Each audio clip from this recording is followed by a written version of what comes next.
하나님의 나라 비유 세 번째 시간입니다. 오늘은 세 번째 비유에서부터 마지막 일곱 번째 비유를 차근차근 살펴볼 것입니다. 그리고 다음 주부터는요, 마태복음 내용을 잠시 중단하고 여러분과 기도에 대한 말씀을 한동안 나눌 예정입니다. 제가 처음부터 이렇게 계획한 것은 아닙니다.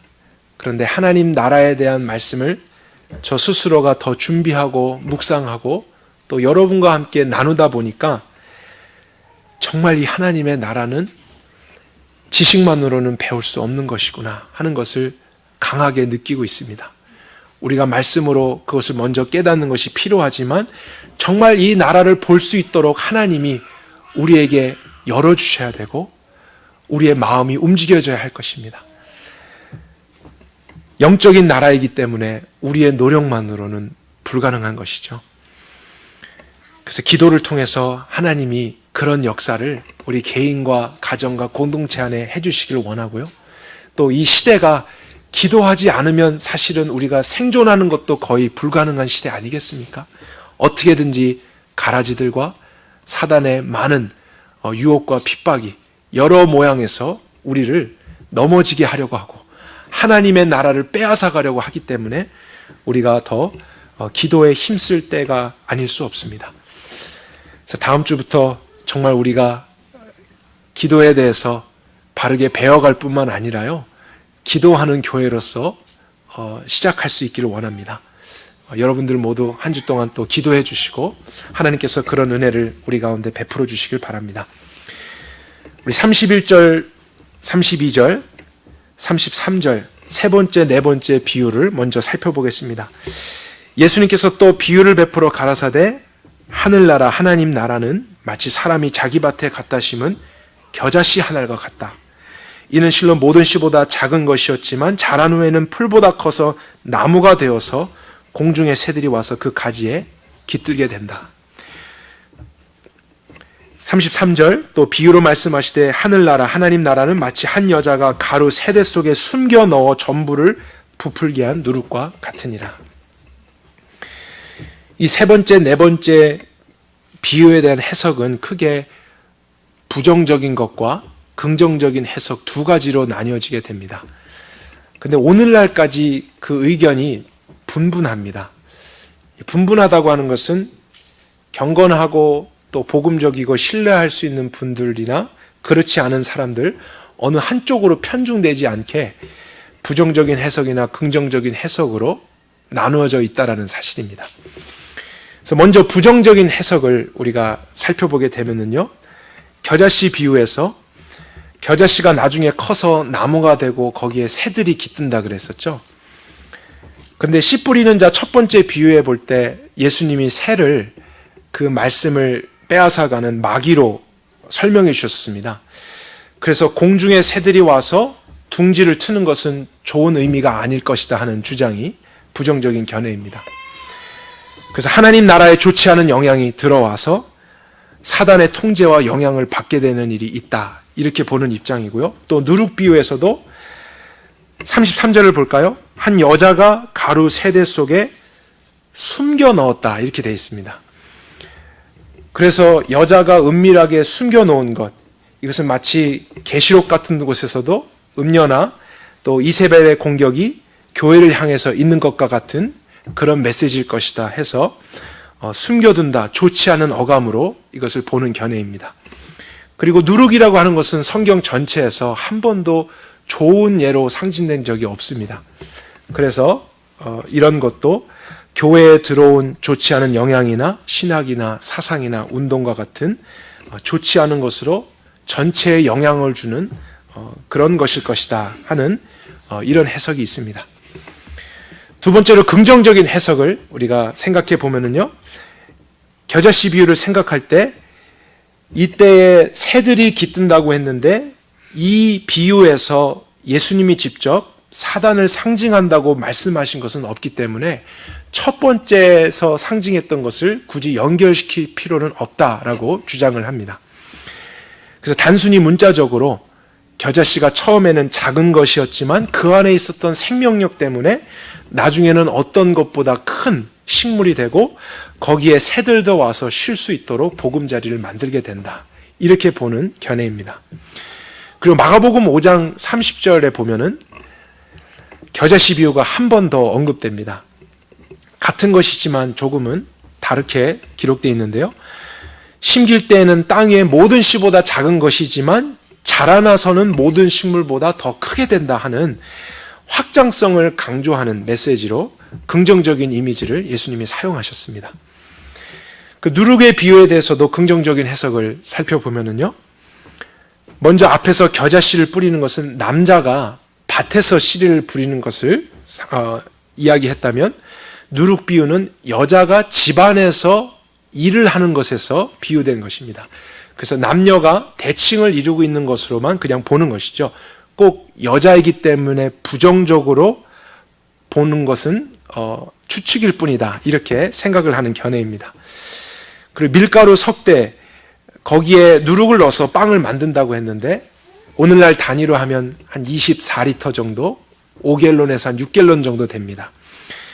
9명에서 10명 정도가 먹을 수 있는 분량이죠. 근데 그렇게 많은 밀가루를 반죽하려고 하는데 그가 넣은 누룩은 굉장히 적은 양이었습니다. 근데 그것이 전체를 부풀게 하면서 온 식구가 다 먹을 수 있는 빵을 만들게 된다 하는 것처럼 하나님의 나라는 적은 분량이라도 전체에 영향을 줄 수 있는 특징이 있다. 이런 것을 강조하고 있는 비유로 생각하고 있습니다. 그리고 33절에서 아까 보았듯이 누룩을 숨겨 넣었다 이렇게 번역을 했는데 이 원어는 단순히 함께 섞는다라는 뜻도 가지고 있습니다. 그래서 그냥 그런 의미로도 생각해 볼 수 있고요. 누룩이 성경에서 항상 좋지 않는 상징으로 사용된 것은 사실이지만 그렇다고 해서 여기에도 누룩은 좋지 않은 의미로서 상징되었을 것이다 라고 생각을 하는 것은 또한 추측일 수 있다라는 것이죠. 그런 예 중에 하나가 이런 것이 있습니다. 뱀이라고 하는 것이 성경에서는 항상 좋지 않은 예로 상징적으로 사용됐었는데 예수님이 한 번 긍정적인 의미로 사용하신 적이 있었습니다. 제자들에게 뱀처럼 지혜롭고 비둘기처럼 순결하라 라고 말씀하셨을 때에 뱀이 지혜를 가진 좋은 의미로 상징되었었죠. 그래서 꼭 다른 곳에서 부정적인 이미지로 사용됐다고 해서 항상 그렇게만 된다라는 보장은 없는 것입니다. 그래서 이렇게 본다면요, 세 번째, 네 번째 비유는 부정적인 의미나 긍정적인 의미 두 가지로 모두 해석하는 것이 사실은 가능합니다. 그런데 제가 여러분께 말씀드리고 싶은 것은 문맥 안에서만 발견할 수 있는 사실을 근거로 생각해 보는 것이 좋지 않을까 하는 입장입니다. 우리가 첫 번째, 두 번째 비유를 생각해 보면은요, 예수님이 하나님의 나라를 말씀하시고 비유로요, 그 다음에 그것을 방해하는 요소들에 대해서 말씀하셨습니다. 그것이 새였고 돌이었고 가시였고 가라지들이었죠. 그러니까 예수님은 한 번도 하나님의 나라 자체를 부정적인 것과 연결시키지 않으셨습니다. 하나님 나라를 대항하는 것들이 있다라는 것을 경고로 같이 말씀해 주신 것이죠. 그래서 오늘 비유에서도 보게 될 때 예수님은 하나님의 나라 자체는 긍정적으로 말씀하신 것이다 이렇게 생각을 해볼 수 있겠고요. 또 오늘 비유는 하나님 나라에 대한 비유지 교회에 대한 비유가 아닙니다. 교회라고 하는 단어는 한 번도 등장하지 않습니다. 그래서 그것을 교회 안에 있는 어떤 것으로 연결시키는 것은 우리의 적용과 해석이 될 수 있겠죠. 그래서 하나님의 나라는 많은 공격이 있고 방해가 있음에도 불구하고 쇠하지 않고 그 생명력과 영향력은 더 번창해서 작은 것이었지만 전체에 영향을 주게 된다. 예수님이 그러한 특징으로 이 비유들을 말씀하신 것으로 이해가 됩니다. 그래서 우리가 그러한 의미들을 생각하면서 하나님의 나라를 한번 특징 지어 보겠습니다. 예수님은 겨자씨의 비유와 또 누룩의 비유처럼 하나님의 나라는 눈에 보이지 않을 정도로 작은 것에서부터 시작된다라는 것을 말씀하고 계십니다. 세상에서 가장 작은 씨와 같다라고 하셨습니다. 근데 그 씨 안에 있는 생명력은 너무나 크기 때문에 사실 우리가 상상하는 것 이상으로 번져나가고 영향을 준다라는 것이죠. 만약에 여러분들이 사과나무 씨앗을 뿌린다고 해보면은 그 씨앗 안에는 사과나무만큼 자라는 생명력이 들어있을 것입니다. 우리가 기대하는 수준이 있겠죠? 사과나무 씨를 심었는데 10m, 20m 되는 나무가 자라지는 않을 거예요. 포도나무 씨앗을 우리가 만약에 심는다면 그 씨앗 안에는 포도나무만큼 자라는 생명력이 들어있을 것입니다. 그 이상은 자라지 않을 거예요. 그런데 하나님의 나라의 씨앗이라고 했습니다. 겨자 씨와 같다. 그러면 그 씨앗 안에 들어있는 생명력의 크기는 얼마만큼일까요? 하나님의 나라만큼이겠죠? 그럼 여러분, 하나님의 나라는 크기가 어느 정도가 되겠습니까? 우리가 측정할 수 없습니다. 온 우주 만물을 덮을 만큼 큰 것이 하나님의 통치고 하나님의 주권이기 때문이죠. 그러니까 작은 씨앗 같은데 그 안에 들어있는 생명은 온 우주 만물보다 더 큰 생명력을 가진 것이기 때문에 하나님의 나라가 작은 것이었지만 그것이 성장하면서 온 열방 가운데도 영향을 미칠 수 있고 우리의 전 생애에 영향을 미칠 수 있는 것은 당연한 것입니다. 그 생명력의 크기가 얼마나가 중요한 것이지 보여지는 것이 얼마냐가 중요한 게 아니라는 사실이죠. 우리가 개인적으로 그렇게 하나님의 나라를 생각해 본다면요, 하나님의 나라, 그것이 대단하게 엄청난 영적인 체험을 통해서 우리 가운데 시작되는 것이 아니라는 사실입니다. 우리 모두들에게도 가장 작은 것에서 시작됩니다. 그것은 우리의 마음속에 말씀이 들어옴으로써 시작된다고 하셨습니다. 하나님을 떠난 인간의 마음은 어두움 뿐이고요, 우리 마음 자체가 세상입니다. 하나님의 다스림을 받지 않잖아요. 그런데 어느 날 외부로부터 우리의 귀를 통해서 하나님의 말씀이 우리의 마음 속에, 심령 속에 뿌려집니다. 근데 생각해 보세요. 여러분들이 성장하고 지금까지 인생을 살아오면서 얼마나 많은 말을 들어오셨습니까? 얼마나 많은 대화들을 나누셨습니까? 또 얼마나 많은 감정과 생각들이 우리 내면 안에 있나요? 그 모든 것과 비교하면 우리가 들은 하나님의 말씀은 극히 작은 일부분입니다. 가장 작은 씨와 같아요. 그런데 오히려 그 말씀이 내 안에서부터 자라나게 될 때는 내 전체를 바꾸기 시작합니다. 더 많은 말들과 생각들이 내 안에 있음에도 불구하고 그것이 이 작은 것에 영향을 주는 게 아니고 이 작게 들어온 하나님의 말씀이 오히려 나의 전부에 그런 영향을 주기 시작한다는 거예요. 생각의 일부분에서부터 시작해서 나의 감정, 나의 가치관, 나의 말, 심지어 나의 관심사까지 바꾸기 시작합니다. 그래서 한 번도 하지 않았던 갈등을 하기 시작하고요, 하나님 말씀 때문에 예전에 습관적으로 하던 일들이 불편해질 때도 있습니다. 그리고 관심이 없던 일에 관심이 가기 시작합니다. 마음에 하나님의 통치가 점점 자라나기 시작합니다. 그래서 나의 감정까지도 행동에까지 변화를 미치게 되고, 그렇게 시작됐을 때 그 사람이 교회에 나오기도 시작하겠죠. 그런데 이제 하나님의 나라가 그의 삶 가운데서 더 풍성해지기 시작하면 마치 누룩이 전체에 밀가루에 영향을 주는 것처럼 주말에 교회에 나오는 생활만이 아니고 나의 주중의 모든 일상도 하나님의 다스림을 받게 되는 그러한 영향을 우리가 경험하게 됩니다. 그래서 이제 일부분의 생활만 하나님의 나라가 아니고 내 삶을 이루는 전체, 나의 마지막과 첫날과 이 인생 전체가 하나님의 영역이 돼서 하나님의 통치 안에 들어가게 되는 일이 있다는 것이죠. 근데 우리 모두가 처음부터 그렇게 시작한 게 아니라 처음에는 하나님의 말씀을 들은 것에서, 그것이 내 마음에 들어온 것에서부터 시작한다는 것입니다. 그 안에 있는 생명력, 그 영향력은 우리가 상상할 수 없이 큰 것입니다. 그래서 우리가 사회적으로도 생각해 볼 수 있습니다. 두 번째 비유에서는 또 그렇게 말씀하셨잖아요. 그렇게 하나님의 나라의 백성이 된 사람들을 세상의 밭에 심으셔서 하나님의 나라가 이루어진다라고 하셨습니다. 그런데 그런 사람들이 60억이나 되는 인류 앞에서 또 세상의 시스템 앞에서 여러분이 가진 직장과 일터 앞에 서게 될 때 우리가 비교적으로 굉장히 작다라는 것을 느끼게 되지 않습니까? 여전히 세상은 어둡고요. 하나님 없는 문화를 이루면서 살아가고 있습니다. 그 앞에 믿는 자들이 아무리 큰 소리를 외쳐서 말한다 할지라도 그들에게는 조금도 영향을 주지 않을 수 있습니다. 우리는 굉장히 작은 자들이고 할 수 있는 것이 적습니다.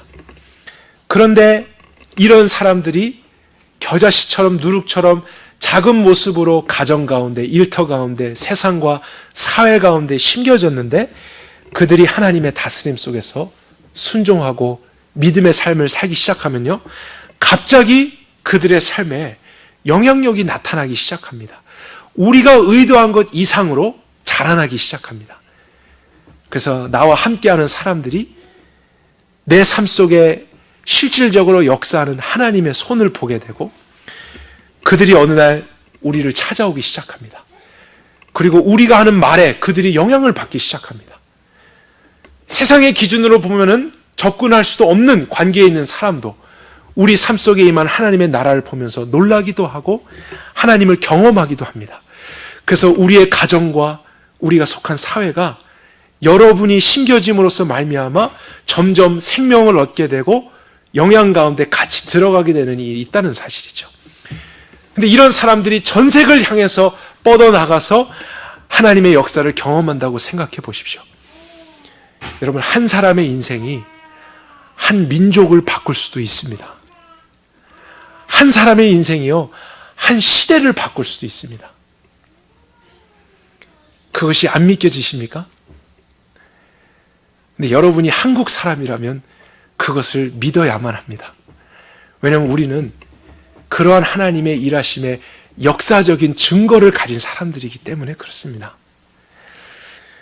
우리 한국 교회라면 1907년 평양에 있었던 대부흥을 다 기억하고 있지 않습니까?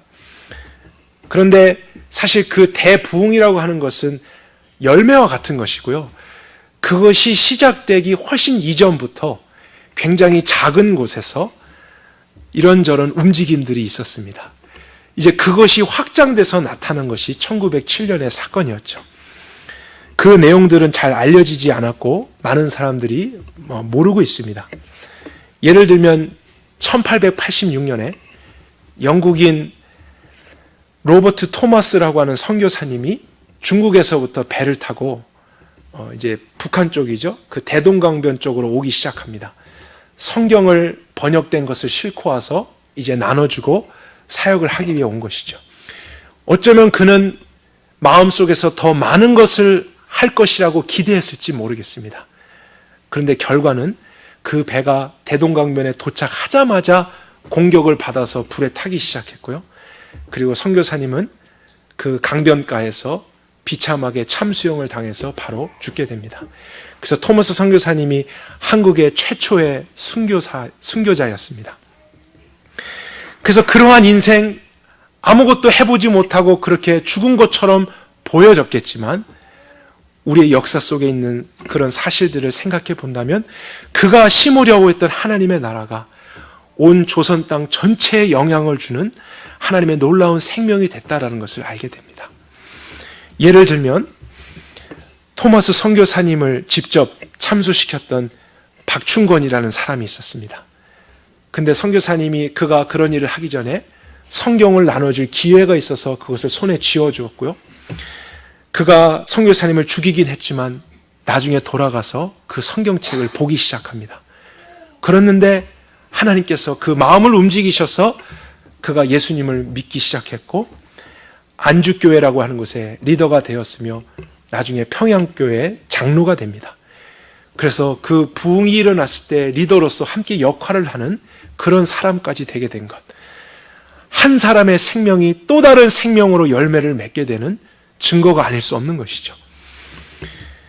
그리고 또 하나의 놀라운 역사적인 사실이 있습니다.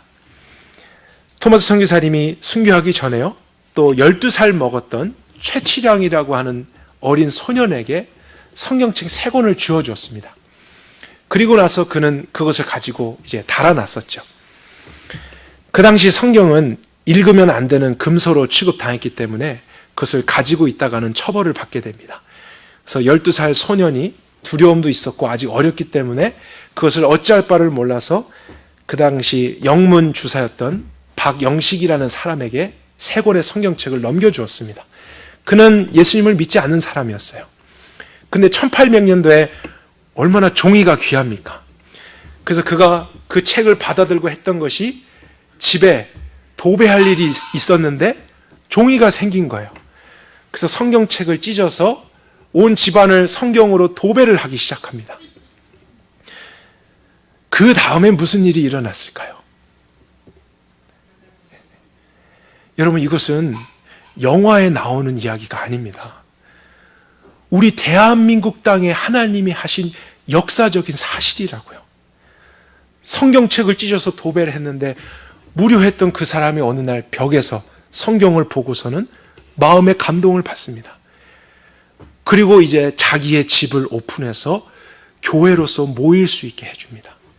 그것이 널다리 교회가 됩니다.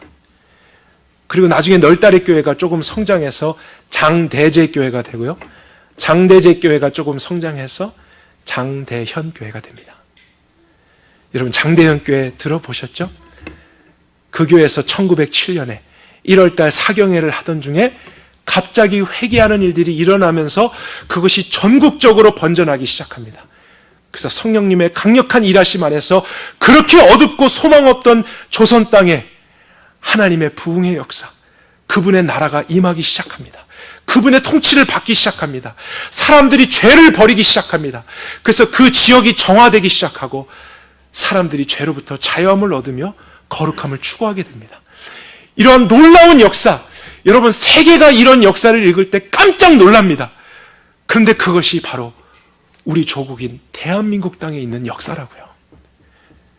우리가 그 증인들로서 오늘날 이 자리에서도 예배를 드리고 있는 것 아니겠습니까? 그리고 대한민국이 그때 받은 은혜가 지금까지 이어지면서 오늘날 전 세계로 선교사를 2번째로 많이 파송하는 나라가 된 것 아니겠습니까? 경제적인 규모로 볼 때, 우리가 가진 영향력으로 볼 때는 할 수 없는 것입니다. 더 크고 자원이 많은 나라들이 많이 있습니다. 그러나 우리가 어떻게 그런 일을 할 수 있습니까? 하나님의 나라가 임했기 때문입니다. 근데 그 시작이 어디에서부터인가를 찾아보았을 때 그것은 지극히 작은 겨자씨와 같은, 누룩과 같은 한 생명과 그의 헌신으로 시작된 것이라고. 처음부터 그가 그렇게까지 될 거라고는 상상하지 못했을 거예요. 그러나 하나님 나라 안에서 순종했고 그가 26살에 주님 앞에 그렇게 자신의 삶을 드렸을 때 오히려 하나님은 그 생명을 이 온 땅을 바꾸고 그 시대를 바꾸는 역사로 사용하신 것입니다. 하나님의 나라 안에 그런 생명력이 있기 때문에 가능한 것이죠. 저와 여러분도 그러한 하나님의 나라로 왜 사용하시지 못하겠습니까? 여러분의 삶이 하나님의 나라라면 여러분 안에 여러분이 상상할 수도 없는 영향력과 확장력과 생명력이 있다는 것입니다. 그래서 여러분이 심겨진 여러분의 가정이 여러분에 의해서 바뀔 수 있다고요. 그 안에 놀라운 생명이 함께 충만해질 수 있는 것입니다. 여러분이 속한 일터나 여러분의 캠퍼스와 학교가 여러분에 인해서 하나님의 나라의 다스림을 받게 될 수 있습니다. 하나님의 나라를 부끄러워하지 마십시오. 하나님의 나라를 제한하지 마십시오. 그분이 마음껏 일하시도록 여러분이 하나님의 나라가 되십시오. 그러면 하나님의 일은 하나님이 하실 것입니다. 그분의 생명력과 그분의 영향력이 필요한 이 시대, 우리가 그렇게 주님 앞에 쓰임 받을 수 있기를 원합니다. 우리 44절로 가서 5번째 비유를 살펴보겠습니다. 또 하늘나라, 하나님 나라는 마치 밭에 감추인 보화와 같으니 한 사람이 이를 발견한 후 숨겨두고 기뻐하여 돌아가서 자기 소유를 다 팔아 그 밭을 샀느니라. 또 45절, 46절 6번째 비유입니다. 또 하늘나라, 하나님 나라는 마치 좋은 진주를 구하는 상인 같으니 그가 극히 값진 진주 하나를 발견하며 가서 자기 소유를 다 팔아 그것을 샀느니라. 5번째와 6번째 비유도 유사한 내용들이 반복해 있기 때문에 우리가 함께 묶어서 생각하는 것이 좋습니다. 근데 이 비유도 먼저 무엇을 비유하신지를 정확하게 알아야 합니다. 다섯 번째를 보게 되면은요, 44절에 하나님의 나라는 무엇에 비유되고 있습니까? 밭에 감추어진 보화로 비유되고 있죠. 보물입니다. 어떤 의미를 담고 있을까요? 굉장한 가치, 귀한 것으로 특징되고 있겠죠. 그런데 중요한 사실은 감추어져 있고 아직 자신의 소유가 되지 않았다는 것입니다. 그래서 소유를 다 팔아서 그 밭을 사게 되는 일이 있어야 한다는 것입니다. 그러니까 하나님의 나라가 있기는 있되 감추어져서 누구나에게나 보이는 것은 아니고 또 아직 소유가 되지 않았기 때문에 그 가치를 알아본 사람이 그것을 꼭 소유하는 일이 있어야 자신의 것이 된다라는 메시지가 담겨져 있는 것이죠. 44절에 그 비유를 보게 되면은요, 한 사람이 밭일을 하고 있는데 나중에 그 밭의 주인에게 가서 돈을 주고 산 것을 보면은 자신의 밭이 아닌 곳에서 일을 하고 있는 것이죠. 어떻게 보면 옛날 소장농일 수 있습니다. 가난하기 때문에 자기 밭이 없고 남의 밭에서 일을 하면서 이제 어느 정도 얻게 되는 것을 갖는 것이죠. 근데 그가 일을 하다가 밭에서 갑자기 보물 상자를 발견한 거예요. 그 밭의 주인은 그 보물의 사실을 알지 못할 것입니다.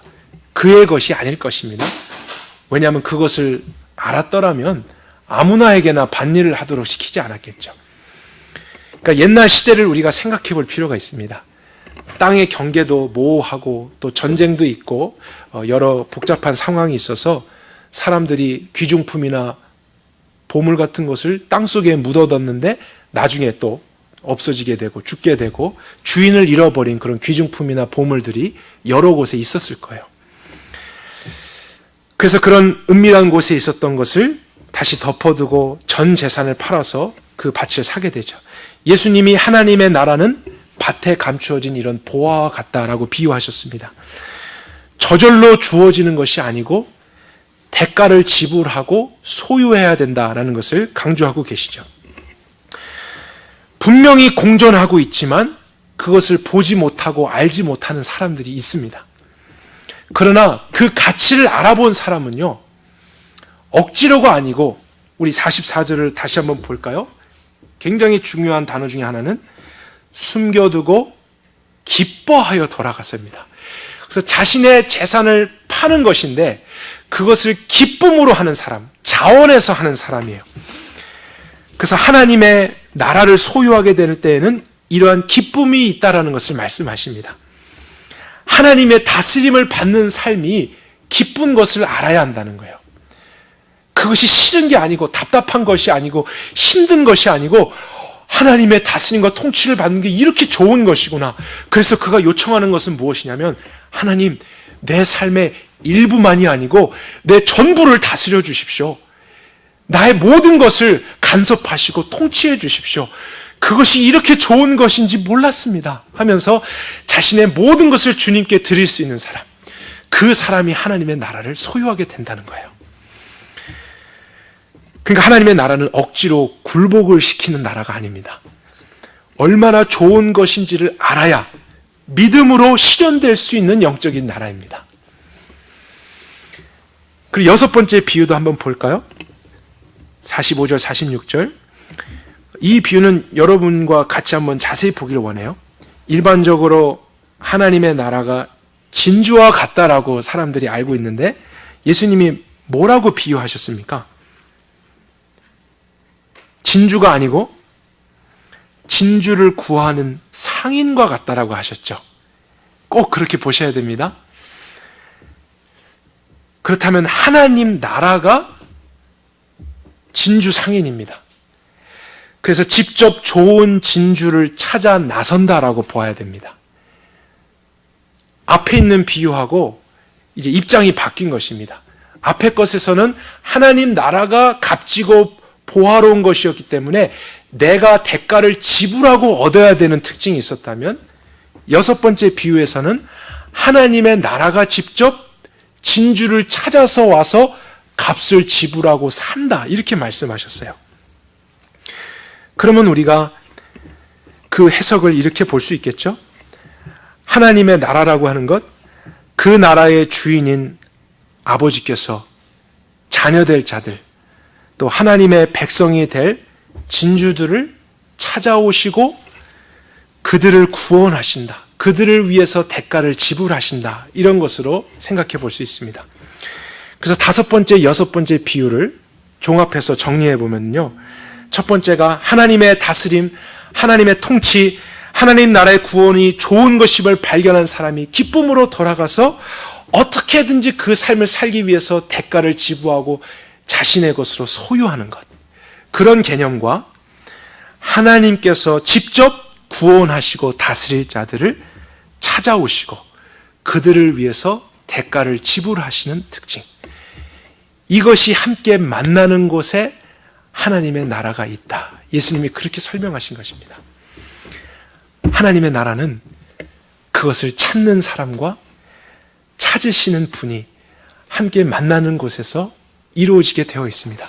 구원을 갈망하는 사람, 그 통치를 받고 싶은 사람의 열정과 그 기쁨과 함께 그것을 주려고 먼저 다가오신 하나님과 아버지가 만나는 곳에서 그분의 구원과 그분의 다스림이 실제로 이루어진다는 것입니다. 구원에 대한 세계적인 논쟁이 계속되고 있죠. 그것은 구원이 하나님의 선택이냐, 우리의 믿음이냐 하는 것입니다. 그러나 우리가 정직하게 성경을 살펴보면 성경은 두 가지를 다 이야기해 주고 있습니다. 하나님은 주권적으로 구원을 위해서 인생을 찾으며 다가오신다 하는 내용이 분명히 있습니다. 선택하신다는 단어까지 사용되어 있습니다. 그러나 동시에 우리에게 복음을 믿으라라고 명령하고 있습니다. 그리고 믿지 않으면 멸망을 받을 것이다. 이 정도로까지 말씀을 주고 있는 것이죠. 그런데 오늘 비유가 이 두 가지를 동시에 담아내고 있다는 사실입니다. 그래서 우리는 한쪽의 극단적인 견해로 치우치면 안 됩니다. 우리의 이성으로 다 이해할 수는 없지만요. 이 두 가지를 같이 끌어안을 수 있는 신비를 믿어야 됩니다. 관심도 없고 찾지도 않는데 하나님이 억지로 와서 구원시켜주는 그런 구원은 없습니다. 분명히 밭에 감추어진 보화를 발견한 기쁨과 그런 열정과 자원함에 인해서 대가를 지불하고 하나님 나라 안에 들어가게 되는 사람만이 그 구원을 알게 될 것이고요. 그 가치만큼 경험하게 될 것입니다. 하지만 동시에 구원은 하나님께서 먼저 찾아주시는 은혜가 없다면 어떠한 인간도 스스로 발견할 수 없는 것입니다. 우리가 노력한다고 해서 다 얻게 되는 것이 아닙니다. 하나님의 주권적인 일하심과 선택적인 일하심이 있습니다. 그래서 찾는 자와 찾으시는 분이 만나는 것, 하나님의 선택과 인간이 믿는 것이 만나는 것, 그것에서 하나님의 나라는 열려지게 됩니다. 거기에서 체험이 되게 됩니다. 우리가 하나님 나라에 대한 가치를 생각하는 것처럼요. 오늘 진주 장사에 비유된 것을 보면 하나님도 다른 어떤 피조물보다 하나님의 형상을 닮았던 인간들에 대한 가치를 중요하게 여기심을 발견하게 됩니다. 그렇지 않았다면 우리를 위해서 그런 큰 값을 치르지 않으셨겠죠. 우리 죄인들을 위해서 치르신 그 비싼 대가가 무엇이었습니까? 독생자 예수 그리스도의 생명을 대신하시는 것 아니었겠습니까? 그래서 우리를 그러한 값어치만큼 생각하시면서 하나님의 나라로 이끌어 주신다는 것이죠. 그래서 가치와 가치가 만나는 그곳, 거기에 구원이 있고 거기에 하나님의 나라가 있는 것입니다. 오늘 이 자리에 오신 여러분들 분명히 일요일이 됐고 예배 시간이 돼서 오셨겠죠. 그러나 저는 꼭 그렇게만 생각하지 않습니다. 여러분이 오늘 이 시간 이 자리에 오지 못할 수만 가지 이유들도 있었을 수 있습니다. 그럼에도 불구하고 오늘 이 자리에 여러분이 있는 것, 이 시간에 함께 있는 것, 그것은 저는 보이지 않는 하나님의 손에 의해서 우리가 인도함을 받은 것이고 선택을 받은 축복이라고 믿습니다. 하나님의 은혜입니다. 하나님의 사랑입니다. 그러나 여러분이 믿음으로요, 이 시간에 밭에 감추어진 보화를 알아보고 그것을 기뻐하고 그것을 추구하는 체험이 없다면 여러분에게는 하나님의 나라가 실제가 되지 않을 것입니다. 그러한 말씀을 귀로 들었지만 여러분 마음속에서 그것이 소유되지 않을 것입니다. 그래서 하나님의 주권적인 은혜 속에서 우리는 우리의 믿음을 가지고 그 진리를 발견하려고 해야 됩니다. 그럴 때 또한 하나님은 도와주실 것입니다. 이것이 만나는 지점에 하나님의 나라가 있다고요.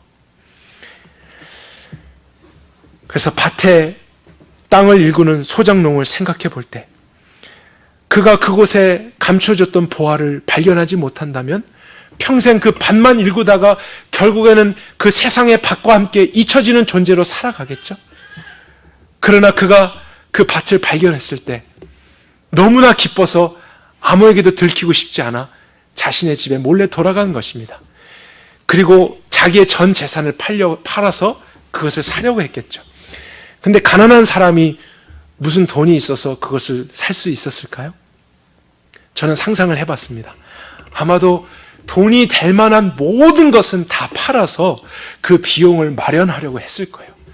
반지라도 팔고 신던 양말이라도 팔고 아니면 빌려서라도 해서 그 밭을 사려고 했겠죠. 그런데 가족들과 친구들은 그것을 보면서 뭐라고 생각했겠습니까? 너 왜 그렇게 아무 쓸모없어 보이는 밭을 그렇게까지 사려고 하느냐? 미친 것 아니냐? 이러한 조롱 섞인 말도 했었을 수도 있었을 거예요. 그런데 그 사람들은 알지 못하는 게 있죠. 농부는 밭에 관심이 있는 게 아닙니다. 사는 것은 밭인 것 같지만 그 밭에 감추어진 보물을 얻으려고 하는 것이죠. 그것이 모든 사람들에게는 다 보이는 것이 아닙니다. 그것을 발견한 사람은 그것이 미친 것이 아니고 잘하는 것입니다. 그것을 위해서 희생하는 것이 희생으로 여겨지지 않는 것입니다. 우리에게도 예수님을 믿는 것이 이런 것이 돼야 되지 않을까요? 저는 여러분 중 한 사람도 예수님을 믿는 것, 신앙생활 하는 것을 그냥 의무감으로, 책임감으로 어쩔 수 없이 하는 것이 되지 않기를 바랍니다. 이 말씀이 진리라면 우리 안에 그런 하나님의 나라가 확증돼야 됩니다. 하나님이 나의 죄를 용서해 주실 뿐만 아니고 나를 죄의 권세로부터 구원해 주시는 그러한 다스림과 통치가 있다니 주님, 나 그것을 사모합니다. 그것을 원합니다. 하나님이 나의 아버지가 되신다니, 내가 그분의 자녀로서 살아가고 그 영원한 나라에서 함께 다스리는 그러한 상속이 있다니요. 하나님, 나 그 나라를 갖고 싶습니다. 그것을 소유하기 위해서 내가 가진 것을 드리는 것이죠. 내 열정을 드리고 시간을 드리고 물질도 드리고 내 삶을 드렸는데 그것을 이해하지 못하는 가족들은 우리를 보면서 뭐라고 하겠습니까? 너 미쳤냐? 너 그렇게까지 왜 예수를 믿느냐?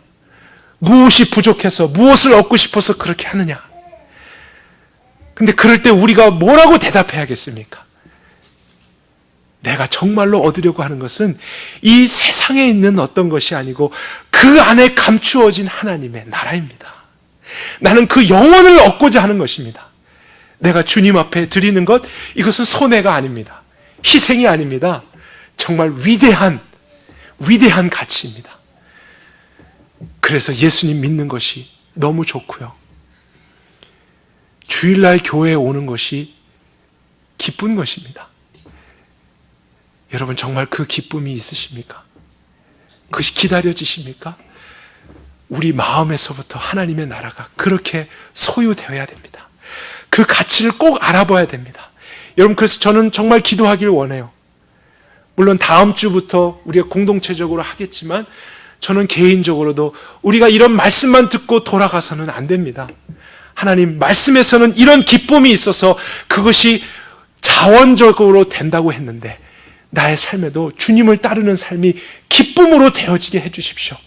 죄를 마지못해 율법적으로 버리는 것이 아니라 그거보다 더 크고 놀랍고 위대한 것을 발견해서 나도 모르는 사이에 그것을 얻고자 죄를 버렸고 그곳에 가고자 이곳을 떠났고 그 생명 때문에 그 죽음을 버리게 된 그러한 삶의 변화가 우리 가운데 있어야 한다는 것이죠. 우리 모두의 영의 눈을 열어주셔서 하나님이 그것을 보게 해주셨으면 좋겠습니다. 그것이 너무나 좋아서 우리가 더 주님 나를 다스려 주십시오. 우리 가정까지, 내가 하고 있는 일까지, 나의 모든 장래까지 하나님의 뜻대로 이루어 주십시오. 세상은 이해 못해도 주님을 아는 사람들은 그것을 기쁨으로 할 것입니다. 하나님의 나라, 거기에서 이루어진다는 것을 꼭 기억하십시오. 우리 47절 마지막 7번째 비유도 살펴보겠습니다. 또 하늘나라, 하나님 나라는 마치 바다에 치고 각종 물고기를 모으는 그물과 같다. 여기서 하나님의 나라는 무엇에 비유되고 있습니까? 물고기가 아니고 그물이죠. 그물에 가득함에 물가로 끌어내고 앉아서 좋은 것은 그릇에 담고 못된 것은 내어 버리느니라. 세상 끝에도 이러한 일이 천사들이 와서 의인 중에서 악인을 갈라내어 풀무불에 던져 넣으리니 거기서 울며 이를 갈미 있으리라. 마지막에 세상 끝에 대한 말씀, 악인에 대한 심판의 말씀을 주시죠. 이것은 두 번째 비유였던 가라지 비유와 유사점을 가지고 있습니다. 거기서도 하나님의 나라로 상징되는 알곡과 가라지들이 함께 자라게 되죠. 그리고 마지막 추수 때가 있다고 하셨습니다. 근데 다른 점이 있다면 두 번째 비유에서는 가라지가 자라도록 그 시간을 허락해 주셨습니다. 아직은 때가 아니었던 것이죠. 그런데 7번째 마지막 비유에서는 더 이상 기다림의 시간이 없습니다. 그리고 그물이 던져집니다. 여러분, 그물의 특징을 한번 생각해 보십시오. 어부가 그물 던질 때 물고기들에게 미리 알려줄까요? 내가 그물을 던질 거야, 그러니 피할 사람들은 피해라, 이렇게 말하고 던지겠습니까? 아니겠죠. 물고기들은 알지 못할 때 갑자기 어느 날 순식간에 그물이 오는 것입니다. 그것처럼 마지막에 이런 심판은 우리가 알지 못할 때 도적과 같이 임할 것에 대해서 주님이 말씀하십니다. 그리고 하나님의 나라는 구원을 위해서도 임했고 일하였지만 이렇게 마지막 심판을 위해서도 일한다는 것을 예수님이 말씀해 주고 계십니다.